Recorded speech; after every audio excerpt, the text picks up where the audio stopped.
And so in the second module, which focuses on organisational supervision, we really work hard to make that come alive. And I guess what I'd be interested to hear more about is your experience of the simulation exercise that we ran during that second module on using the Board of Studies meeting. What do you remember about that? Well, I remember being deeply frustrated actually at the group. So as a group, we've been given a relatively simple task in terms of examining the learning of our journey and sharing that, communicating that with others. And my frustration with the group was that the task wasn't something that they wanted to engage in.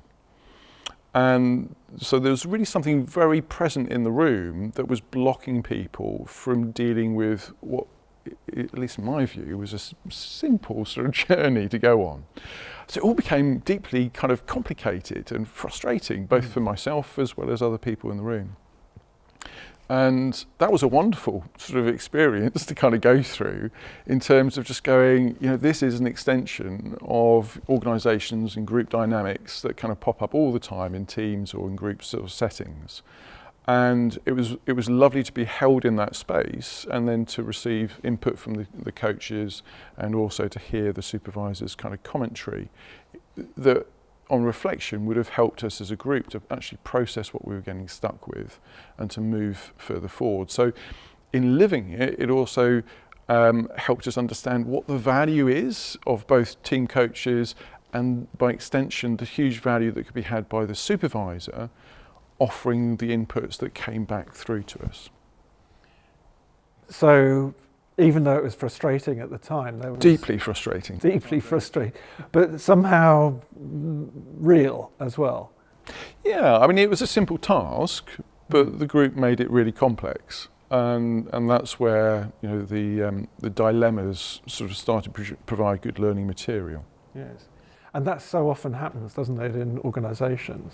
What looks like a straightforward task becomes complex because people have different ideas about how it should be, how the task should be performed, whose roles and responsibilities are where, how to monitor effectiveness, and so on and so forth.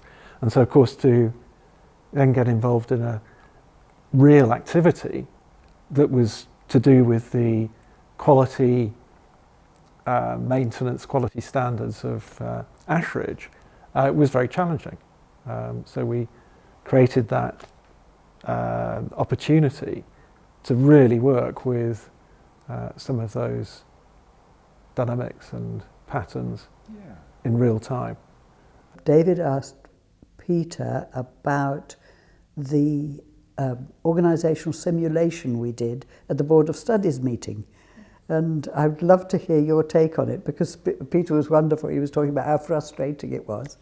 Yeah, so Peter, so this organizational simulation was quite a substantial role play with all of us, and that's something I've appreciated at Ashridge. Is it's not learning through being taught, it's really experiential learning and action learning. So we learn as we do.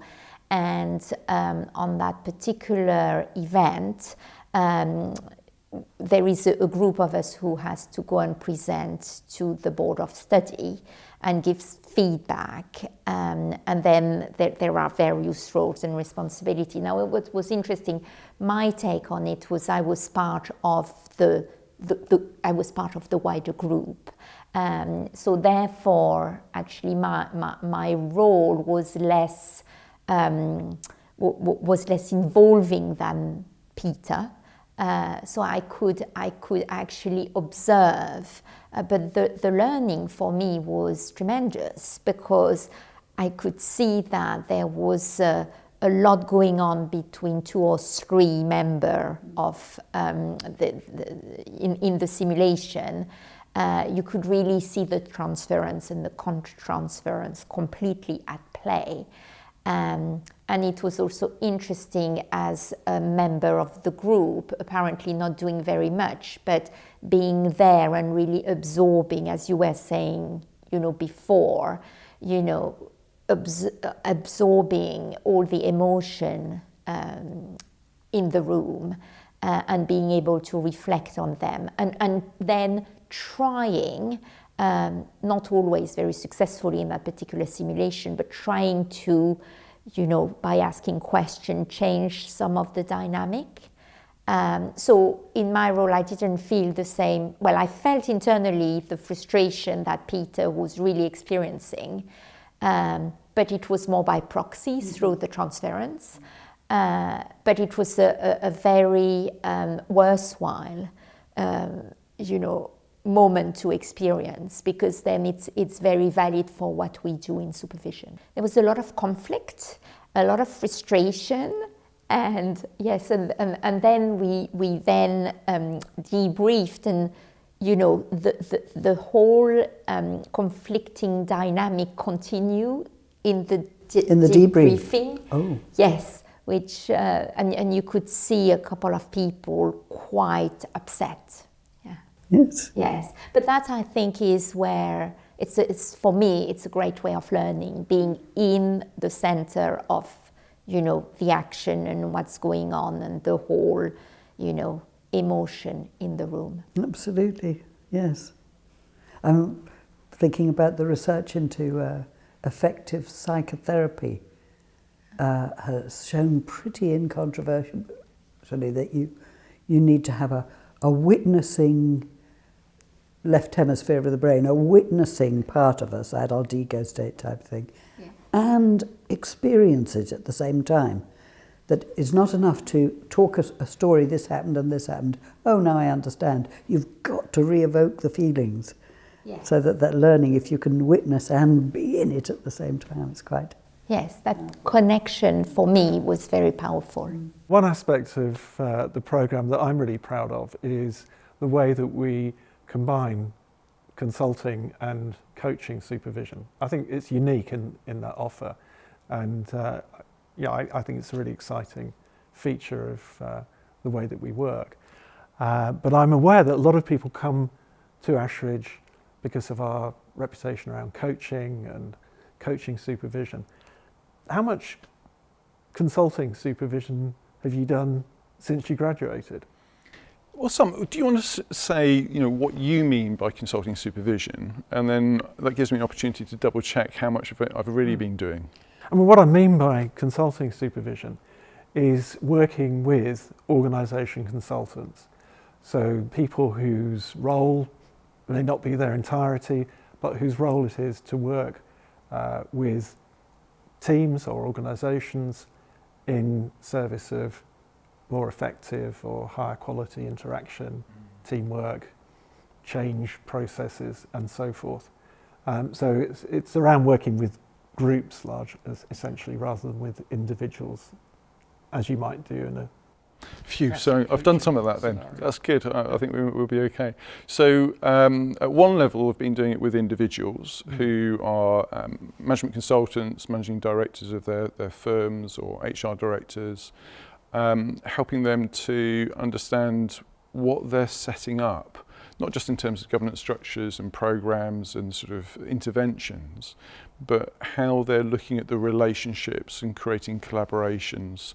And so very much looking at the systemic levels of their engagement. I've also been providing for 150 global coaches. That sounds exciting, doesn't it? Are there any standouts from the course, events or moments or things you did? Well, the course as a whole, I could not wait to get to the bit about supervising in consultancy. That was my main interest. So I remember looking back on it now, I was almost sitting there in the beginning thinking, yeah, I know all of this, come on, when does it get interesting? And it got really, really interesting. I think because I'd done such a lot of supervision already, there were some things that I knew. So what for you is the difference between supervising a coach and supervising a consultant? So for me, I think the essence or the spirit of supervision is the same. As a supervisor, I'm there to provide a space for consultant or coach to think about what it is they're bringing to supervision. However, the contents, the question I ask, the topic or the issues coming up might be different, but a lot of the techniques are the same, and creating the space, holding the space, the whole, if I'm supervising group, the whole group dynamic, I think that's common to both supervising coaches and supervising consultants. That's interesting. Yes, I tend to agree with you. And I'm thinking the exciting and scary extra element of supervising consultants is that the consultant is in the ocean, in the, you know, the metaphor of the fish swimming and not knowing whether it's in water, not knowing that it is in water. The consultant is more likely to be carrying a lot of the process from the dynamics of the organisation than a coach that just goes in and out. And then, of course, internal coaches.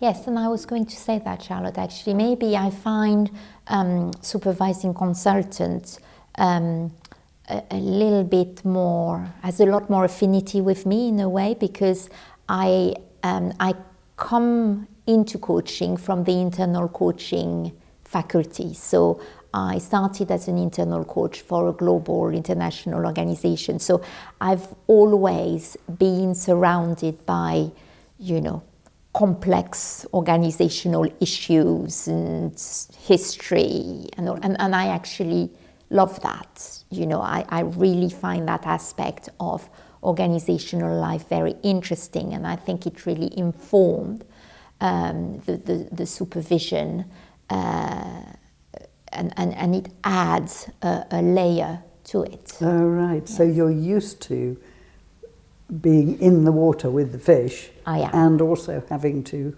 Step take a Step back. meta view. That's interesting.